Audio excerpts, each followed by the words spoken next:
नमस्कार। आज मैं मुंशी प्रेमचंद जी द्वारा रचित एक कहानी लेकर आई हूँ जिसका शीर्षक है त्रिया चरित्र। प्रस्तुत है कहानी। सेठ लगन दास जी के जीवन की बगिया फलहीन थी। कोई ऐसा मानवीय, आध्यात्मिक या चिकित्सात्मक प्रयत्न न था जो उन्होंने न किया हो। यूँ शादी में एक पत्नी व्रत के कायल थे, मगर जरूरत और आग्रह से विवश होकर एक दो नहीं 5 शादियां की। यहाँ तक कि उम्र के 40 साल गुजर गए और अंधेरे घर में उजाला न हुआ। बेचारे बहुत रंजीदा रहते। यह धन संपत्ति, यह ठाट बाट, यह वैभव और यह ऐश्वर्य क्या होंगे? मेरे बाद इनका क्या होगा? कौन इनको भोगेगा? यह ख्याल बहुत अफसोसनाक था। आखिर यह सलाह हुई कि किसी लड़के को गोद लेना चाहिए, मगर यह मसला पारिवारिक झगड़ों के कारण सालों तक स्थगित रहा। जब सेठ जी ने देखा कि बीवियों में अब तक बदस्तूर कसमकस हो रही है, तो उन्होंने नैतिक साहस से काम लिया और होनहार अनाथ लड़के को गोद ले लिया। उसका नाम रखा गया मगन दास। उसकी उम्र 5-6 साल से ज़्यादा न थी। भला का जाहीन और तमीज़दार। मगर औरतें सब कुछ कर सकती हैं, दूसरे के बच्चे को अपना नहीं समझ सकती। यहाँ तो 5 औरतों का साझा था। अगर एक उसे प्यार करती तो बाकी 4 औरतों का फर्ज था कि उसे नफरत करें। हाँ, सेठ जी उसके साथ बिल्कुल अपने लड़के की सी मोहब्बत करते थे। पढ़ाने को मास्टर रखे, सवारी के लिए घोड़े, रईसी ख्याल के आदमी थे। राग रंग का सामान भी मुहैया था। गाना सीखने का लड़के ने शौक किया तो उसका भी इंतजाम हो गया।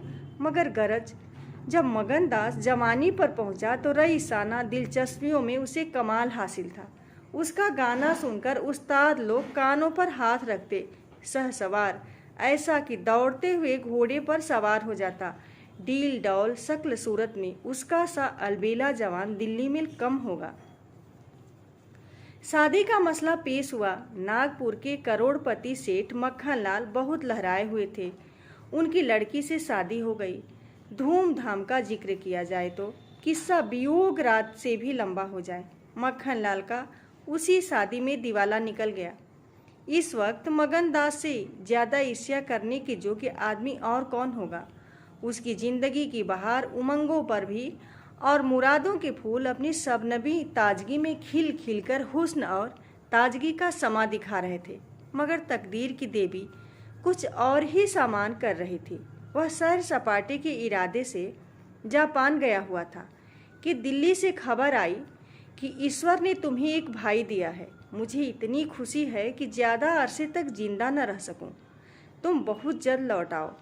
मगन दास के हाथ से तार का कागज छूट गया। सर में ऐसा चक्कर आया कि जैसे किसी ऊंचाई से गिर पड़ा है। मगन दास का किताबी ज्ञान बहुत कम था, मगर स्वभाव की सज्जनता से वह खाली हाथ न था।